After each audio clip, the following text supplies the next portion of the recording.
kajian khusus 10 hari akhir ya Ramadan, khusus dengan judul Ar-Roja, Al-Khauf war-Roja, takut dan harap.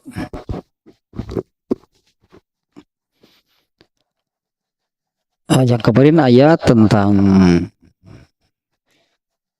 takut ya, di dalam Al-Quran cukup banyak ayat yang berkenaan dengan takut, termasuk perintah dari Allah kepada manusia agar manusia itu takut kepada Allah, yang artinya manusia itu wajib karena melaksanakan perintah Allah. Nah, Allah memerintah takut, maka manusia wajib takut seperti yang Allah perintahkan. Nah, artinya kan memiliki rasa takutnya saja itu sudah melaksanakan apa yang Allah perintahkan, apa yang Allah wajibkan, artinya mendapatkan pahala. Jadi takut itu amal gitu. Kalau demikian, memilih atau rasa takut itu amal. Nah, dimana kan amal itu pasti, kalau amal soleh ya artinya kan amal soleh pasti diberi pahala oleh Allah. Nah, kemarin juga kan hadisnya disampaikan ya bahwa yang akan menjadi atau disebutnya yang akan dihisab dari seorang hamba pada hari kiamat bukan rupa dan hartanya, ya, akan tetapi yang dihisab dari seorang hamba itu adalah hati dan amalnya. Padahal intinya yang dihisab itu amal ya. Jadi amal hati dan amal anggota badan. Itu yang kemarin lahnya ulasan sedikit ayat tentang Al-Khauf yang pertama, yaitu surat Al-Baqarah ayat 40, wa iya ya farhabun. Itu perintah takutnya ya, pakai kata rohiba yarhabu. Dan hanya kepada kulah hendaknya kalian takut. Nah, sekarang ayat tentang sebaliknya ya, bukan sebaliknya, pasangannya gitu ya, karena al-khauf war-roja itu sepasang ya yang tidak bisa dipisahkan. Ayat tentang roja, ya, ayat tentang berharap, bahkan apa namanya, berharap kepada Allahnya itu harus sampai, bahasa kitanya ya saya sebutkan kemarin, harus sampai memiliki rasa optimis. Ya, dalam hal ini kan optimis untuk bisa masuk surga.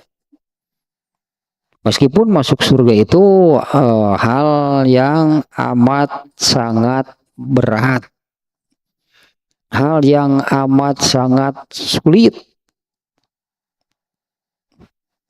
Jangan dikira mudah gitu ya, masuk surga itu jangan dikira mudah. Masuk surga itu teramat, bahkan hanya teramat berat, teramat sulit bagi manusia, sehingga kan diperlukan kesungguhan.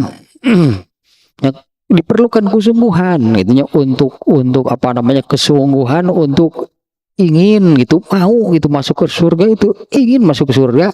Nah, itu diperlukan kesungguhan.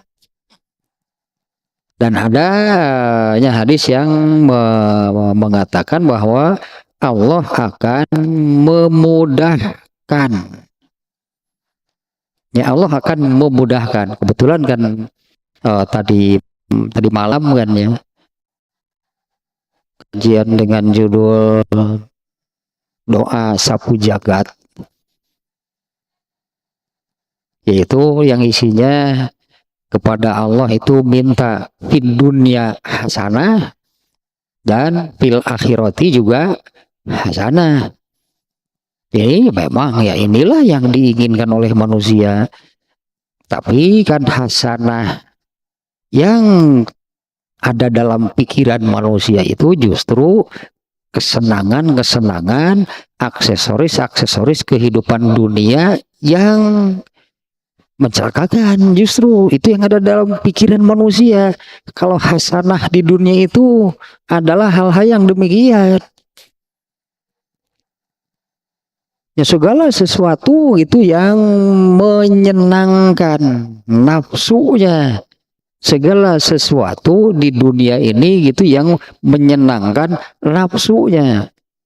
Ya kekayaan lah, jabatan lah, ketenaran lah. Nah yang seperti itu gitu yang padahal bukan itu maksud doa Rabbana atina fid dunya hasanah itu kan itu diajarkan oleh Allah di dalam Quran, bukan apa namanya, bukan buatan seseorang yang memaknai hasanahnya itu berdasarkan pikirannya. Ya, doa tersebut itu diajarkan oleh Allah di dalam Al-Quran, sehingga hasanah yang dimaksud oleh Al-Quran di situ adalah hasanah yang dimaksud oleh Allah, bukan oleh manusia. Nah kalau oleh manusia ya yang seperti itulah yang namanya hasanah itu kan, kekayaannya banyak, jabatannya tinggi, pengaruhnya, ketenaran, nah yang demikian. Segala hal yang bersifat keduniaan. Padahal Allah menyebutkan segala sesuatu yang bersifat keduniaan itu adalah mata'ul ghurur. Kesenangan iya pasti menyenangkan, tapi kesenangan yang menipu, memperdaya, mencelakakan manusia. Nah, yang dimaksud dengan hasanah oleh Allah bagi manusia itu adalah fasannu yassiruhu lil yusra. Nah itulah hasanah yang dimaksud oleh Allah, yang baik bagi manusia itu yang bagaimana? Kalau ketika hidup di dunianya itu dimudahkan oleh Allah jalannya menuju surga, nah orang itu mendapatkan hasanah fid dunya hasanah. Nah, ada korelasi tentunya ya.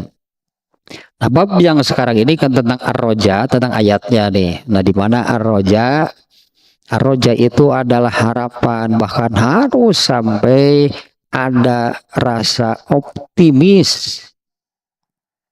Ya, ada rasa optimis itu di dalam diri kita bahwa kita ini pasti bisa masuk surga.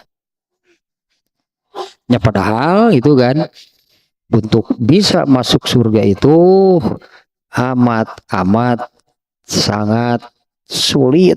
Jangan dikira mudah, jangan dikira gampang. Kalau saya suka mengatakan begini ya, kalau memang ingin ke surga tapi ya tidak bisa kan dengan hidup di dunianya leha-leha, hidup di dunianya senang-senang, yaitu dengan hal-hal yang tadinya, dengan segala hal yang bersifat keduniaan. Adapun untuk meraih keakhiratan, untuk meraih surganya itu hanya ya seadanya. Kalau keburu sisa itulah ya.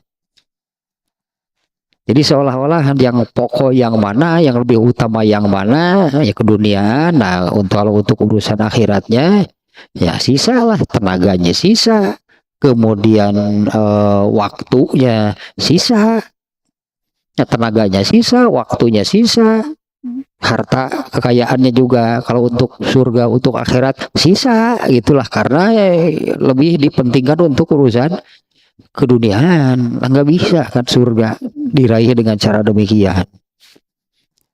Justru keduniaan itu harus dijauhi total, mestinya seluruhnya arahkan, tumpahkan gitulah untuk meraih surga. dunia baru balikin yang kewelah hari kaburu ada bari gitu hayang. Artinya kalau untuk dunia ternyata nggak keburu ya kan baik gitu ada mending kita kaburu. Kalau untuk urusan keduniaan mending fokuskan seluruhnya ke urusan akhirat. Waktunya tadi kan waktunya, kekayaannya, tenaganya tumpahkanlah itu, curahkanlah untuk meraih surga. Kalau keduniaan bagaimana? Ya kan baiklah teka bagian kan sebetulnya dunia seperti itu. Kalau untuk keduniaan baik henteu geus teu dosa prinsipna mah gitu sebetulnya. Misalnya kan ya teh nonton bola gitu di televisi. Ya yang namanya nafsu kan, hobi, suka, senang gitulah melihat pertandingan bola di televisi. Sampai nanti hari misalnya jam sekian jadwalnya. Maka di jam tersebut itulah acara yang akan dilakukan. Itulah acara yang akan dilakukan. Nah, sampai kalau ada apa-apa yang bentrok mau bisa besok lagi lah. Ini sudah bahkan ketika pada hari tersebut, pada jam tersebut misalnya ada pengajian nggak ngaji, kenapa? Bentrok, acaranya bentrok dengan nonton bola. Beres nonton bola barulah datang ke pengajian, ya tinggal 5 menit lagi pengajiannya selesai kan, berarti untuk ke pengajiannya malah waktunya sisa. Padahal kalau tidak nonton gimana sih? Nah itu yang saya katakan atuh baik untuk kita tidak naon. Emang masalah kalau tidak nonton pertandingan bola? Artinya kan ya tidak saja misalnya. Atau misalnya selesai ngaji pulang kebagian sisanya begitu nonton, begitu peluit panjang dibunyikan kebagian deh ya komentator mau komentari jalannya pertandingan. Itu untuk hal seperti itu mestinya kita mengatakan bahaya atau kebagian ke. Nah kalau yang tadi itu masalah sebetulnya, malah lebih mendahulukan, memprioritaskan, lebih memilih, lebih menyukai nonton bola di televisi. Padahal kalau tidak nonton juga nggak ada masalah.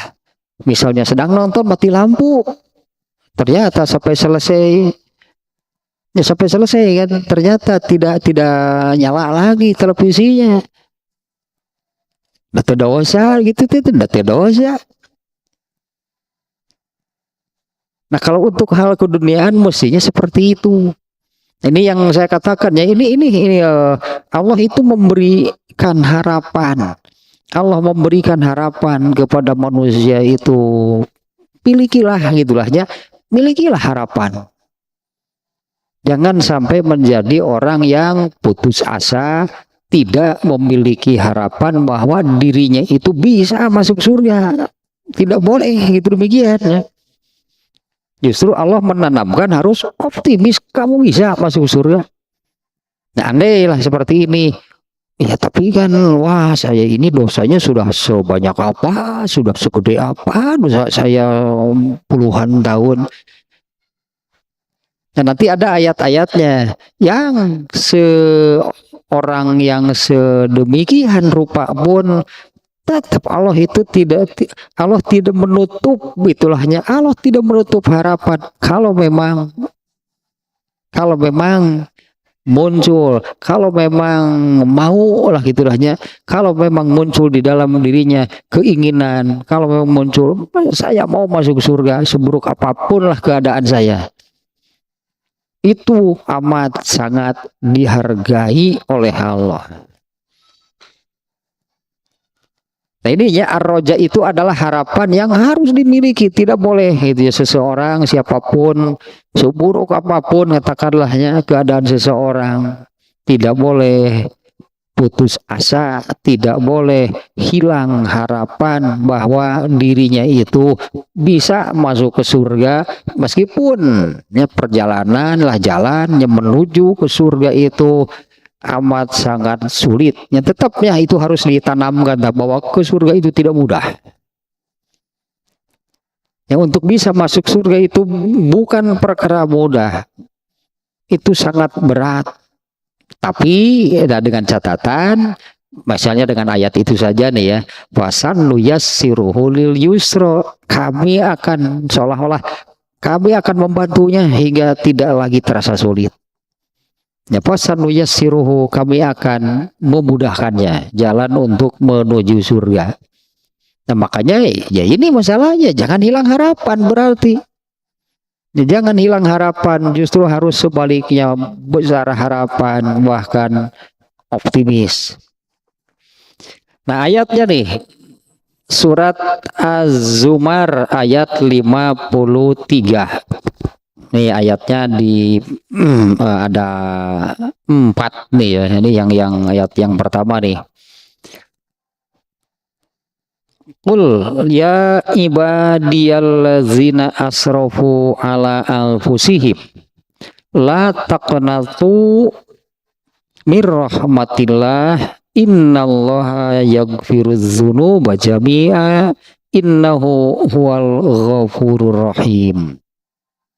Nah ini luar biasa nih benar memangnya ayat ini nih tentang rojanya nih.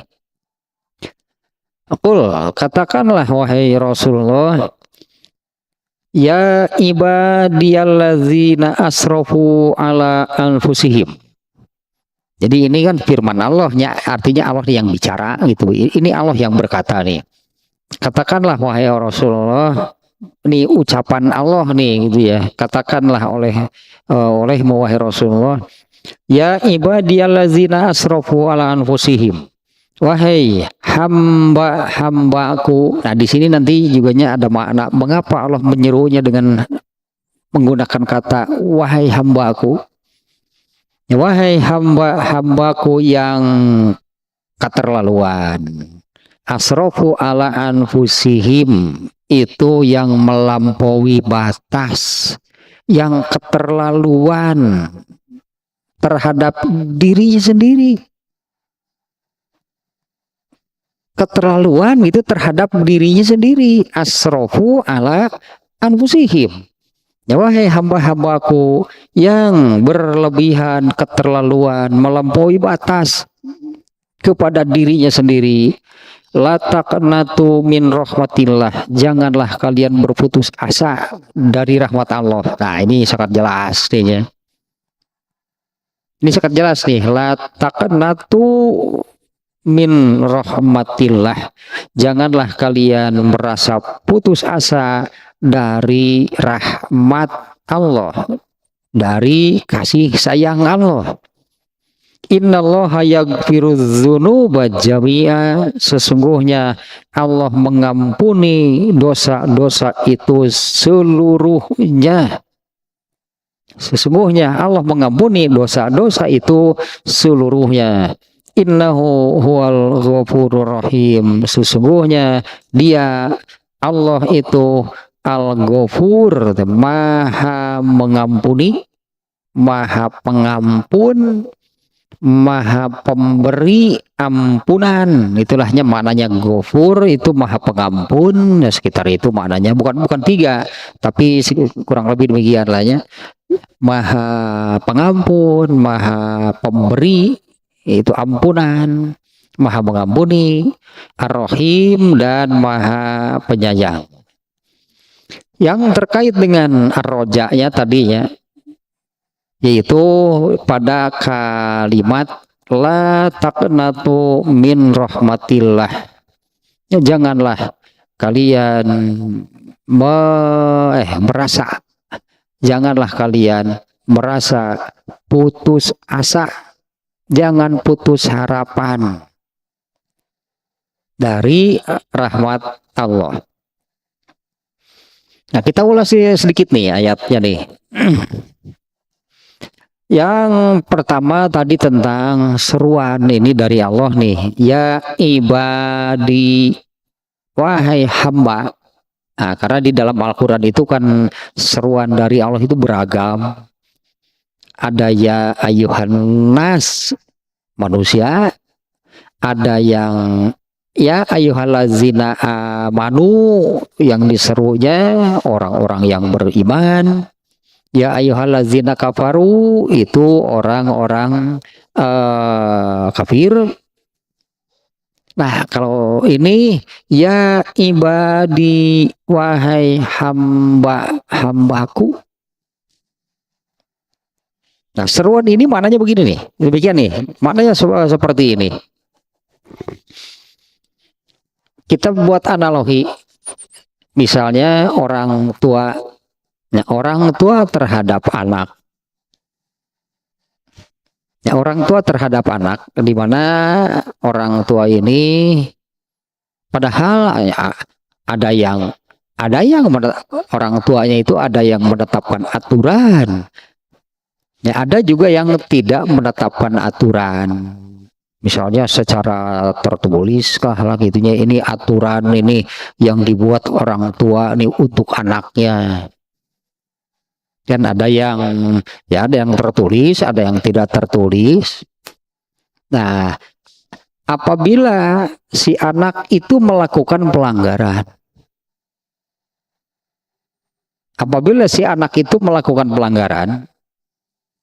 padahal dalam situasi tertentu gitulahnya, orang tuanya itu belum tentu akan menghukum si anak, belum tentu. Tapi si anak itu kan ketika dia melakukan pelanggaran, dia sudah ketakutan duluan. Si anak itu tahu bahwa dirinya melanggar, maka muncullah ketakutan di dalam dirinya, dimarahi oleh orang tuanya. Bahkan untuk pulang saja takut, malah orang tuanya kan yang jadi susah. Jam sekian belum pulang, aduh ayat ya. Jam segitu can balik, budak kemana itu gua di ruang tamu. Nah, pika kasarean di ruang tamu ya dengan budak can balik. Dasar budak bangor. Nah, si anak itu sudah ketakutan duluan karena merasa, wah, saya melanggar. Ya, misalnya lah aturan jam pulang barusan ya.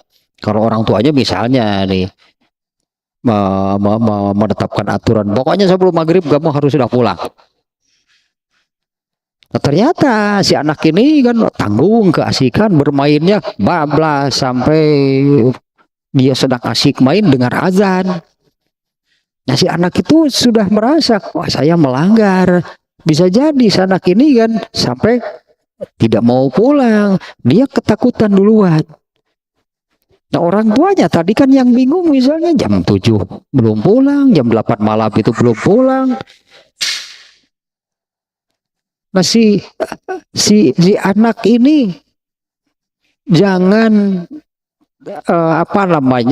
jangan hilang gitulahnya, jangan hilang harapan bahwa orang tuanya itu pasti memaafkan. Kalau di dalam si anak ini tertanam bahwa saya pasti dimarahi, bisa jadi gak pulang-pulang sampai besok. Karena dia takut mau pulang. Nah, maka katakanlah si anak itu malah sembunyi di rumah temannya. Lalu orang tuanya yang datang ke rumah temannya itu. Kemudian si anaknya itu si orang tuanya ini kan si orang tuanya ini memanggil dengan suara halus penuh kasih sayang. Karena si orang tua ini justru melihat anaknya demikian, kalau awalnya ini jam segini belum pulang, marah di dalam diri orang tua ini karena wah, ini anak melanggar nih, jam segini belum pulang. Tapi kan kalau sampai jam 7, jam 8, jam 9, jam 10 malam, si anaknya malah ya apa namanya ke rumah temannya karena takut dimarahi. Si anak dalam ketakutan, orang tuanya hilang marahnya juga. Yang ada justru merasa kasihan kan. Si orang tua itu justru merasa kasihan melihat anaknya demikian, rasa marahnya itu hilang. Maka orang tuanya itu memanggillah dengan suara yang lembut, itulah hanya memanggil anaknya nih yang melanggar nih anaknya. Ya kira-kira bagaimana lah orang tuanya justru kan memanggil dengan suara yang lembut yang menunjukkan kasih sayang. Nah, ayo pulang. Bukan langsung dimarahi. Nah, ini panggilan itu panggilan seperti itu nih. Bahkan Allah lebih kan. Ya ibadi, Allah juga tahu kalau manusia itu melanggar. Bahkan di sini, di dalam ayat ini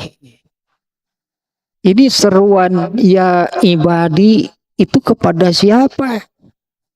Justru kepada allazina asrofu ala anfusihim.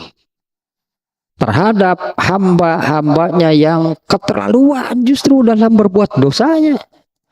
Oleh Allah dipanggil dengan analoginya seperti barusan lah. Justru yang muncul itu rasa apa namanya pada diri orang tuanya itu, yang muncul itu rasa kasihan, rasa iba melihat anaknya sampai tidak mau pulang karena ketakutan. Ya sampai ketika bertemu dengan orang tuanya itu, wah, apalagi lah wajah ketakutannya itu sangat nampak, dan rasa marah pada diri orang tua itu hilang melihat kondisi anaknya demikian. Maka si orang tuanya itu akan memanggil dengan itulah suara yang lembut, penuh kasih sayang. Nah ini ya ibadi, ini panggilan dari Allah yang demikian. Panggilan dari Allah kepada hamba-hambanya, panggilan yang penuh kasih sayang nih, panggilan yang ibadi. Beda dengan ya ayuhan nas, itu kan manusia juga kan yang dipanggil. Ya ayuhal insan, ya ayuhan nas. Tidak di misalnya ya ayuhan nas, ya ayuhal insan, itu kan tidak dibatasi, tidak dikhususkan. Kalau misalnya ya ayyuhallazina amanu, khusus orang yang beriman. Ya ayyuhallazina kafaru, khusus orang kafir. Ya ayyuhan nas, seluruh manusia tanpa mau membedakan apakah mukmin atau kafir. Tapi ini ya ibadi, ini panggilan lah seperti yang barusan lah, seperti orang tua yang memanggil penuh kelembutan, penuh kasih sayang, memanggil dengan penuh kelembutan, dengan penuh kasih sayang itu karena melihat kondisi si anak ketakutan, dia telah melanggar aturan.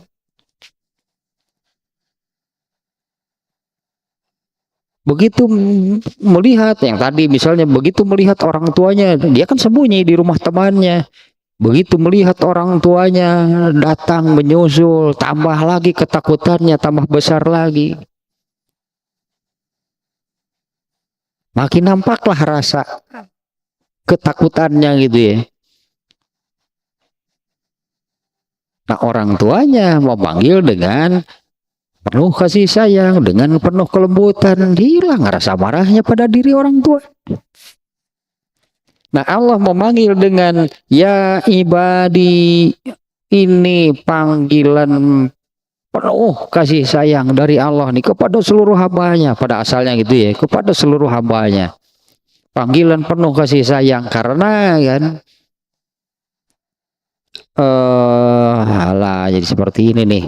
Kalau orang tua menyayangi anak itu kan kodrat, fitrah, bawaan itu naluri, jangankan manusia, binatang juga demikian kan. Induk binatang kepada anaknya ya pasti menyayangi, itulah fitrah makhluk hidup. Orang tua kepada anak, induk gitulah, induk binatang kepada anaknya. Sebesar apa gitu, sebesar apakah kasih sayang orang tua kepada anak, induk binatang kepada anak, wah luar biasa, amat sangat besar.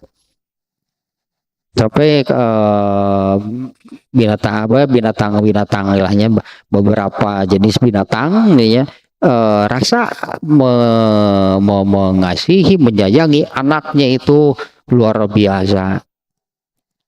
Sampai mereka ini jadi nggak dadak galak gitulahnya. Hewan-hewan yang jinak saja nggak dadak galak gitu ke anakan mah. Nah, kalau orang tua kepada anak sedemikian besar kecintaannya, kasih sayangnya. Nah, kalau Allah kepada hambanya sebesar apa? Mana yang lebih besar? Kecintaan Allah kepada hambanya dibandingkan dengan kecintaan orang tua kepada anak. Anak ini juga hamba Allah kan? Ya, yang namanya anak itu kan hamba Allah. Jadi kalau orang tua kepada anak A, misalnya kita inisialkan orang tuanya A, misalnya nih ya, anaknya B. Jadi B ini adalah anaknya A. Si B ini kan, dia juga hamba Allah juga kan. Jadi orang tuanya menyayangi anaknya, Allah sebagai Tuhannya juga menyayangi anak tersebut. Bandingkan mana yang lebih besar? Ya, mana yang lebih besar? Apakah kecintaan orang tua kepada anak atau kecintaan Allah kepada hambanya? Jadi ini sebetulnya panggilan ini bisa kita bayangkan kalau orang tua yang memanggil anaknya yang telah melakukan pelanggaran yang tadi ya. Kalau orang tua memanggil anaknya yang telah melakukan pelanggaran itu dengan panggilan yang lembut, panggilan yang menunjukkan penuh kasih sayang. Nih di ayat ini apalagi Allah terhadap hambanya. Karena kalau mau membandingkan sebesar apakah kecintaan orang tua kepada anak dibandingkan dengan kecintaan Allah terhadap hambanya. Kalau apa namanya nih, kalau istilah dalam bahasa Sunda, kalau dalam istilah bahasa Sunda mah, karena ini dibandingkan sih ya, karena ini membandingkan nih kasih sayang orang tua kepada anak dengan kasih sayang Allah kepada hambanya. Kalau orang Sunda bilang atumol satai kukuna dibandingkan dengan Allah mah. Mungkin bahasa Indonesia mah paling hanya seujung jari. Sebesar apa kecintaan orang tua kepada anak dibandingkan dengan kecintaan Allah terhadap hambanya? Paling hanya seujung jari. Kecintaan orang tua kepada anak. Padahal kan itu padahal kecintaan tersebut kan sangat besar. Nah ini makna nih. Ya ibadi, wahai hamba-hambaku, Allah itu maha lembut. Kan salah satu sifat Allah kan, Allah itu penuh kelembutan, Allah maha lembut. Dan di ujung ayat ini pun ya, Allah menyebut yang menunjukkan gitu bahwa Allah itu maha pengasih, maha penyayang, Allah maha lembut terhadap hamba-hambanya. Sehingga ayat ini diakhiri dengan innahu huwal ghafurur rahim. Allah itu maha pengampun. Yang diseru di ayat ini khususnya, coba kita lanjutkan nih. Jadi panggilannya demikian. Ya ibadi, wahai hamba-hambaku. Ini penuh kelembutan nih panggilannya nih. Karena Allah sangat menyayangi hambanya. Yang diseru adalah ya ibadiyallazina asrofu ala anfusihim. Ini khususnya yang diserunya itu adalah hamba-hamba Allah yang berdosa. Dari sekian banyak berartinya, dari sekian banyak seruan Allah di dalam Al-Quran kepada hambanya, ada seruan yang seperti ini. Seruan kepada allazina asrofu ala anfusihim. orang-orang yang melampaui batas, orang-orang yang keterlaluan, kaluluwihi terhadap dirinya. Yang dimaksud seperti apa? Yang dimaksud seperti apa? Itu yang dimaksud yang melampaui batas, keterlaluan terhadap dirinya, yaitu orang-orang yang tidak henti-hentinya, orang yang terus-menerus berbuat dosa. Sampai dikatakan mungkin lahnya, sampai mendapatkan sebutan spesialis dosa. Sugan. Nah, di ayat ini Allah mengingatkan, karena kan yang ibadi ini yang kafir, yang mukmin, semuanya hamba Allah. Semuanya hamba Allah. Yang ibadi yang disuruh siapa? Semuanya hamba Allah.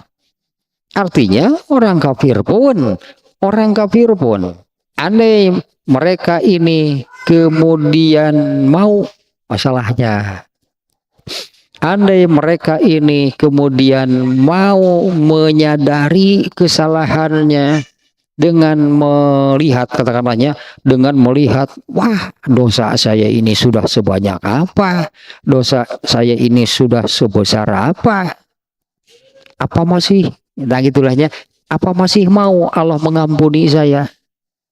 Apa masih terbuka ya pintu tobat bagi saya? Nah, inilah sebagai dasarnya ayat ini. Ya ayyuhallazina amanu lagi, ya ibadiyallazina asrofu ala anfusihim, wahai orang-orang yang keterlaluan, yang melampaui batas terhadap dirinya. Nah, yang dimaksud dengan keterlaluan, melampaui batas terhadap dirinya itu dalam hal ini yang dimaksud adalah ini yang terus-menerus, tidak henti-hentinya berbuat dosa. Bisa jadi yang seperti tadinya sampai spesialis dosa sepertinya. Nah, di ayat ini seruannya adalah la taqnatu min rahmatillah. Janganlah kalian putus asa. La taqnatu min rahmatillah, janganlah kalian putus asa. Innallaha yaghfiruz dzunuba jami'an. Sesungguhnya Allah mengampuni dosa-dosa itu seluruhnya, diampuni oleh Allah.